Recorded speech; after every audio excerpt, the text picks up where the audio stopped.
అందుకే ఈ hostel diet ని మనం మొత్తం 5 పాయింట్స్ లో బ్రేక్ డౌన్ చేస్తాం. ఫస్ట్ పాయింట్ వచ్చేసి balancing the nutrients.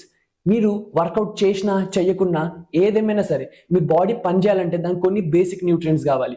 Carbs, protein, fat, minerals, vitamins and water కూడా.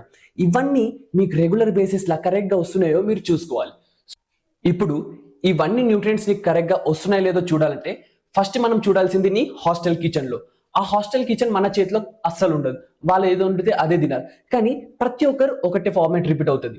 బ్రేక్ఫాస్ట్ లో ఇడ్లీ, వడ, ఇంకేదైనా ఉంటుంది. లంచ్ అండ్ డిన్నర్ లో రైస్, చపాతి, ఇంకో 2-3 కర్రీస్ ఉంటాయి. వాళ్ళు ఎట్లా వండుతారో మనకు తెలియదు, కానీ అందులో కూడా నీకు కొన్ని న్యూట్రియంట్స్ దొరుకుతాయి. అవి ఏంటంటే ఫైబర్స్, కార్బోహైడ్రేట్స్, ఇంకా ఫ్యాట్స్. నెంబర్ 2, మిస్ అయిపోయిన ప్రోటీన్స్ ఇంకా మినరల్స్ ని బ్యాలెన్స్ చేయాలంటే కొద్దిగా మనం ఎక్స్టర్నల్ గానే తెచ్చుకోవాలి. కానీ అవి చాలా simple. Point number 3, smart choice. ఎన్నోసార్లు మనం బయట తింటాం, లేదా ఈవినింగ్ టైమ్స్ లో మనకి ఏం తినాలో కూడా అర్థం కాదు. అప్పుడే ఈ స్మార్ట్ సెలెక్షన్ చేసుకోవాలి.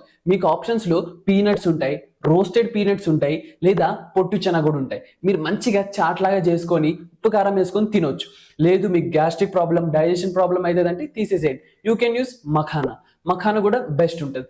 లేదు అది కూడా మీకు కుదరదు అనుకో, మంచిగా ఆ టైంలో ప్రోటీన్ షేక్ కానీ లేదా ఓట్స్ షేక్ కానీ తాగొచ్చు. Point number 4, keep it